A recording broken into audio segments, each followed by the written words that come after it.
aywa invité bi maître Abdoulaye Tine avocat spécialiste des questions de droits de l'homme de justice internationale de maintien de la paix et de la sécurité internationale et du conseil de sécurité de l'ONU c'est ça maître. aywa voilà c'est ça xam naa ne après on va beaucoup parler de la Guinée Fati mais dañuy des ak moom ci question bi nga xam ne moom lañ doon aborder fii ak Souleymane rek en tant qu'homme politique avocat maanaam juriste am nga ci xalaat tamit mbir moomu nga xamee ni 8 ans après projet boobu ñu ko fi lalee ba léegi c'est l'échec total prix yi monté ba kenn mënatu ci génn. waaw inaccessible comme ni nga ko waxee mais je pense que Souleymane def na ci jàngat bu am solo bi nga xam ne tënk na maanaam problème yi ak saafara yu ñu ci war a indi wax na ko sànq boo xoolee ba muy expliquer lu ci njëkk moom mooy Dakar ni mu bindoo xam nga Dakar dafa nekk presqu'île moom mënuñu koo yokk maanaam mbir mi suuf si dafa tuuti loolu boo ko jëlee tey nga gis ne Sénégal tey am nañ benn avantage muy stabilité bi ñu am dans la sous-région am nañu benn façade maritime am nañ benn qualité de vie quand même malgré que pollution baa ngi ñuy sonal mu ngi dégradé wu loolu yóbbu na ay investisseurs yu bëri yi nga xam ne bitim réew la ñuy jógee ñoom ñoo ñëw maanaam investir contrôler benn benn pàccu parc immobilier bi te loolu phénomène boobu dafa nar di continuer ci année yi di ñëw mais loolu boo ci yokkee leneen moom mooy am na benn phénomène bi nga xam ne xew na fii ci fukki at yi muy logement meublé yu ñuy wax maanaam location courte saison yéen bi bëgguma def publicité bi yooyu wante xam ngeen ko boo xoolee wax na ko sànq ville bu mel ni Paris par exemple yenn arrondissement yi mais municipalité bi dafa mujj jël ay mesures pour interdire parce que dañu jàpp ni nit ñi dañu tënk seeni logement rënk ko parce que c'est plus rentable nga joxe ko par jour que nga jox ko nit ay weer et tout ça loolu aussi day restreindre compte que actuellement mais loolu day am impact loolu aussi day laaj régulation maanaam xew-xew bu bees te nit ñi duñ ci bàyyi xel mais loolu day restreindre donc déjà dañu am problème mu logement wax na ko sànq pression démographique bi dafa fës comme on dit mais loolu daf ñuy restreindre loolu yëpp municipalité yi maires yi ñoom ñoo war a am responsabilité xool aussi beneen pàcc bi nga xam ne moo sooke moom mooy loi bi ci anam yi ñu ko tëggee moom mooy dafa amoon ay visées électoralistes plus que autre chose maanaam amuñu woon diisoo bi nga xam ne waroon nañ ko am avant. Pourtant c'était tout juste au lendemain de son élection. waaw mais xam nga élection mu ngi soog a toog il fallait que bon di ngeen ne opposant mais man dama lay jox avis citoyen il fallait qu'il fasse bonne figure. parce que am na ay témoignages sax yu mu ci defoon ci jaar-jaaram moom. dégg nga léegi ba ñu ñëwee teg loi bi dañu xëy ne voilà condition yii la bailleurs yi ñi nga xam ne ñoom ñoo ñëwoon aussi. de bonne foi contracté ay prêt jënd ay immeuble xëy rek ñu ne la location bi dafa war a wàññeeku parce que gis naa ci ay immigré yu bëri yi nga xam ne ñu ngi woon ci diaspora bi dañuy jël seen xaalis wala ñu leb ci ay banque investir fii finalement sax ci anam yu ñu ko defee woon bu ñu toppoon critères yi mënatuñu woon sax rembourser seen prêt donc ñoom déjà dañu commencé woon am problème beneen problème bi moom mooy nag locataires yi ci seen bopp maanaam yaakaar bi nga xam ne moom lañ ci amoon mu tas moom mooy fii Sénégal moom problème bu ñu am moom mooy problème mu suivi maanaam implémentation amu ci maanaam lu mel noonu Souleymane wax na ko sànq fii prix lu tax ñu ne boutique bu nekk lii nga war a jaay parce que da doon am ay contrôleur des prix yi nga xam ne mën nañ ñëw dugg nee na damay jënd lii nangam yooyu tout ça loolu mooy dissuader nit ñi donc finalement comme ni ñuy wax ci droit entre le fort et le faible c'est la liberté qui occupe et c'est la loi qui libère donc normalement loi boobu moom moo waroon a libérer protéger ñi nga xam ne ñoom ñoo faible la plupart du temps moom mooy locataire ñi nga xam ne ñoom la mais bu ñu ñëwee tëgg loi boobu ca weer ya ca topp bailleurs yëpp dañu ko contourner ñu bëri dañu jëlaat seen logement changer booy génnee motif bi nga xam ne moom la loi bi avancé pour ñu mën ko jël après def lu leen neex donc yooyu aussi boo war a tax Sénégal genre politique bi il faut que mu am benn politique publique bi nga xam ne bu yaatu lay doon. politique publique bi lu ci njëkk moom mooy tey wax ngeen ko am na ñi nga xam ne ñu ngi liggéey am xëy am ay revenus stables mais mënuñu am logement loolu c'est pas normal donc état ci boppam moo war a am benn politique d'accès au logement c'est très important maanaam képp ki nga xam ne nga nekk dans le public dans le privé donc waroon nañu teg benn dispositif bi nga xam ne dana permettre déjà muy banques yi lay lebal xaalis wala ay promoteurs immobiliers ñu am benn investissement par exemple boo jëlee dëkk bu mel ni France dañu lay ne boo jëlee investissement nga def ko location donc par exemple pendant 20 ans ou tant d'années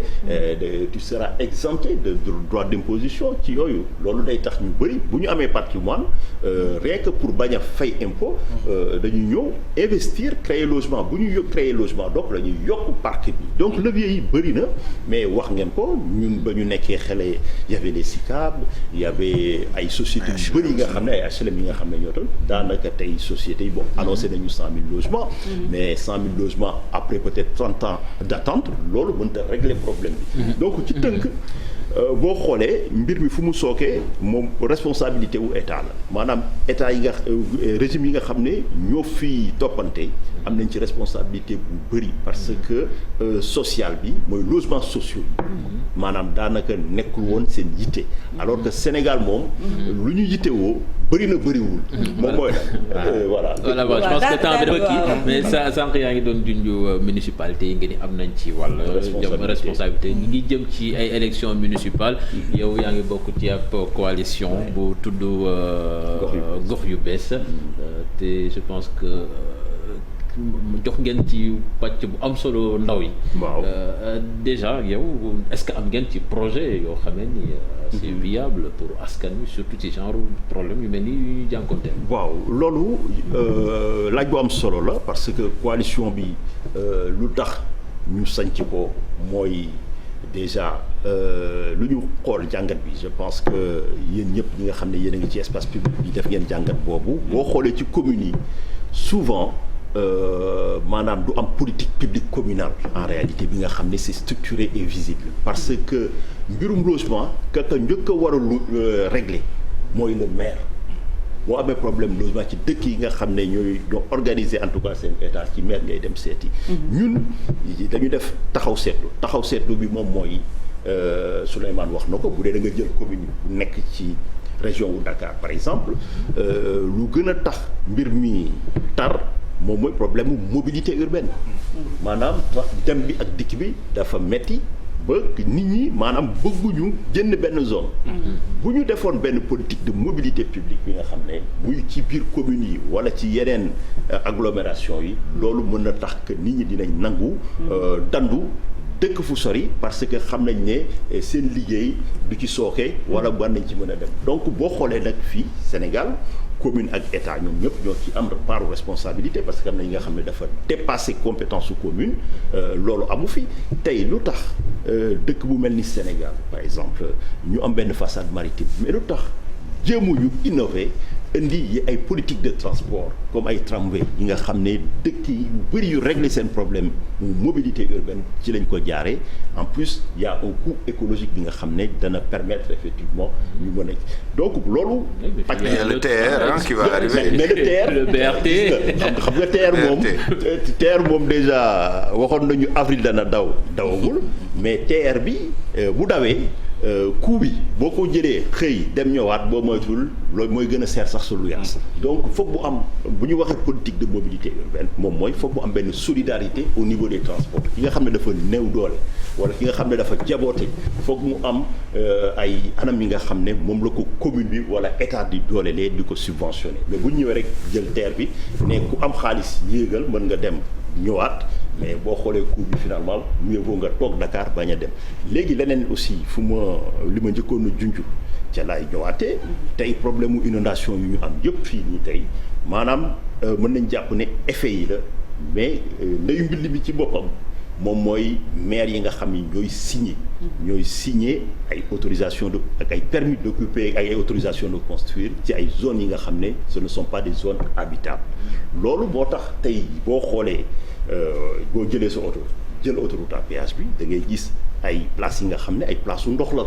da nga koy xool nii rek gis ñax bi fa sax nga xam ne fii place su ndox la et pourtant ay nit ña nga fay construire ñooñu ñooy préparer inondation wu suba yi donc loolu dafa am responsabilité parce que am na yi nga xam ne boo autorisé mais maire yi c'est responsabilité pénale même c'est engagé donc loolu yëpp moo tax ma ñu jàpp ni dafa jot ñu def taxaw seetlu ne dañuy dem ci coalition mais demuñu ci coalition juste pour jël nguur gi mais c'est pour prendre les compétences en tout cas ay Sénégalais yu nekk ci diaspora bi ak fii mettre ko au service du développement. Et vous avez décidé de miser sur les jeunes. Prioritairement on a misé sur les jeunes lu tax ñu def ko parce que muy man muy ñeneen même de nekkuma candidat pour une mairie am na ña nga xam ne ils étaient à Londres ñii ñu ngi woon États-Unis ku ci nekk am ci ay responsabilités ndaam tey boo waxee ñu ne la xamuñu leen sur le plan national mais seeni gox yi ñu dëkk ñoom seen parcours inspire xam nañ leen fa te am nañ yéene ñooñu ñoo ñëw tey am yéene en tout cas ñu tabb leen tabb bi nag dañu teg benn cadre bi nga xam ne cadre de gouvernance la bi nga xam ne mooy permettre ñu lever obstacle yi moom mooy lan ñu mutualiser régler problème mu caution bi régler problème mu obstacle juridique à investiture yeeg récépissé yooyu yëpp suñu coalition déclaré nañ ko au ministère de l'Intérieur depuis donc le 12 mai le 12 août bi passé plutôt léegi nag ku ci nekk aussi ñun danañ ànd ak yow mais c'est pas le pouvoir pour le pouvoir pourquoi faire moo tax foog nga am programme et boo xoolee ku mel ni Ahmed Diallo nga xam ne c'est un consultant en informatique mu ngi woon Paris il est candidat pour la mairie de Nguékokh et lui il va faire suba le lancement de son livre il a sorti un livre programme bi nga xam ne sur les questions de logement de mobilité d'accès à l'eau et à l'électricité tout ça donc il faut que mu indi ci ay réponses concrètes et opérationnelles. Voilà. Li am solo mooy ñu xam leen seen gox même bu ñu bindee livre am ay concepts ñuy développé te xamuñu gox ba pour mën na am réeróo est-ce que quelque part également yéen a ngi prendre cet aspect nit ñi wàcc ci terrain bi di wax ak askan wi parce que nit ñi nekk ay Nguékokh je pense boo bindee livre ñi ko fay lire bon à peu près mën nañoo bañ a bëri mais boo defee ay actions concrètes ñu xam ni diwkat Diallo moo fi def lii bon boo ñëwee di présenter wu je pense ça peut passer comme lettre à la poste. waaw est-ce que am na impact boobu. ci am na impact bi parce que man mii di wax ak yow ñaari weer ci ginnaaw dem naa pour des ci exemple boobu ci mairie wu Nguékokh defal ko fa conférence sur le contrôle citoyen donc ça fait des années muy liggéey 25 donc quartiers ñoo nekk Nguékokh fu ci nekk am na ci comité taxaw na ci gox bi mais surtout avantage bi nga xam ne moom la ñu am moom mooy dañu nekk ñi nga xam ne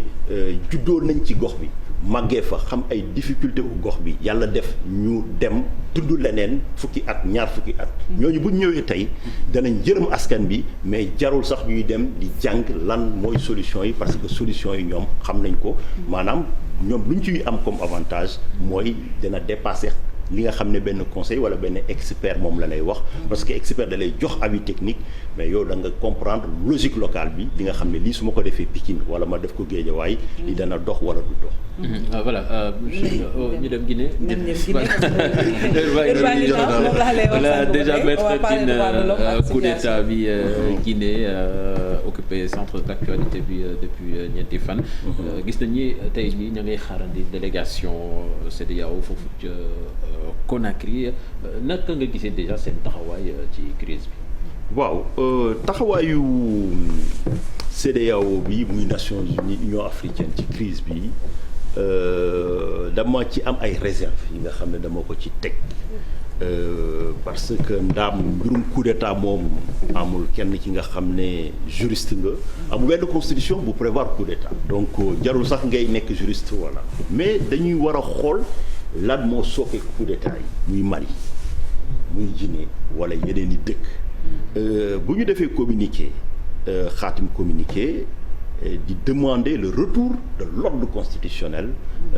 laaj buy samp moom mooy ban ordre constitutionnel est-ce que ordre constitutionnel bu amee woon avant moom muy modifier constitution bi pour yokk mandat wala ordre constitutionnel bi nga xam ne moo nekk en vigueur. coup d'état bu njëkk ba ca constitution ba la am. mais voilà tey xam nga loolu moo tax mbirum constitutionnalisme en Afrique daf temps yi ci at yi passé dafa soppeeku parce que bu njëkk coup d'état yi li sawaay def moom lañ ko xamee woon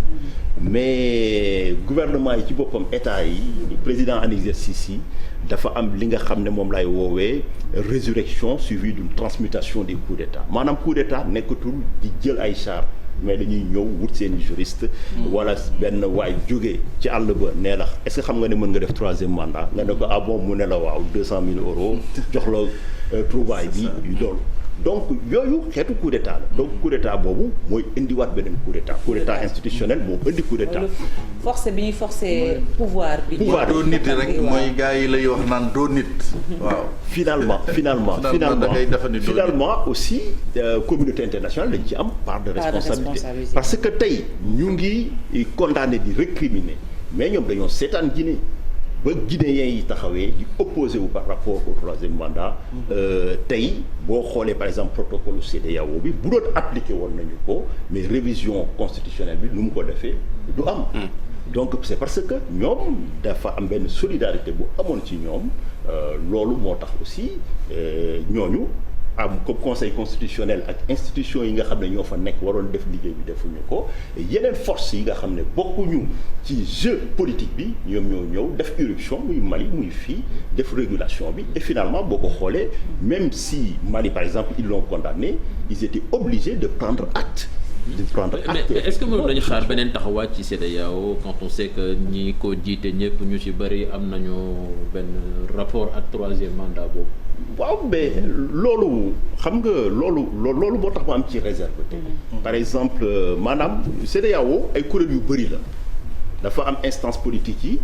ak cour de justice de la CEDEAO bokk ñële ay juge lañ ay professionnels lañ seen xarañte seen parcours ak seen xam droit boo leen fa yóbbu ñii ay syndicat bu entre guillemets ñi la ñuy wax donc syndicat de chef d'état la dañuy toog di jàppalante di xool nan la ñu mën a fexe ba ci tey ngànk nguur gi suba bu amee difficulté ma fexe ba moom en tout cas du ci loolu moo tax finalement que yenn institutions yi bu ñuy wax peuple bi même ñoom da mbir mi daf leen di def ay rey parce que dañuy xam ne lii yenuwul maanaam parce que jarul ngay nekk politologue wala juriste nga xam nga déglu boo ñëwee tey ñu ne la le retour à l'ordre constitutionnel laaj buy samp moom mooy ban ordre constitutionnel la ñu war a retourner donc loolu yëpp fu mu ñuy yóbbu jàngat bi moom mooy dañu war a delloo si xel yi loolu fu mu ñuy yóbbu mooy fii ci Sénégal je pense que coowum 3e mandat gis nañu problème yi nga xam ne moom la ñuy juraloon en 2012 ñu ngi continuer di njort ne en tout cas que mbir mi fa lay yem et que du ñu yeggati ci débat yu mel noonu en tout cas fii ci suñu dëkk Sénégal. Merci beaucoup Maître Abdoulaye Tine xam naa du ñuy garder buña bi dem jëli docteur El Hadj Mamadou Ndiaye directeur de la prévention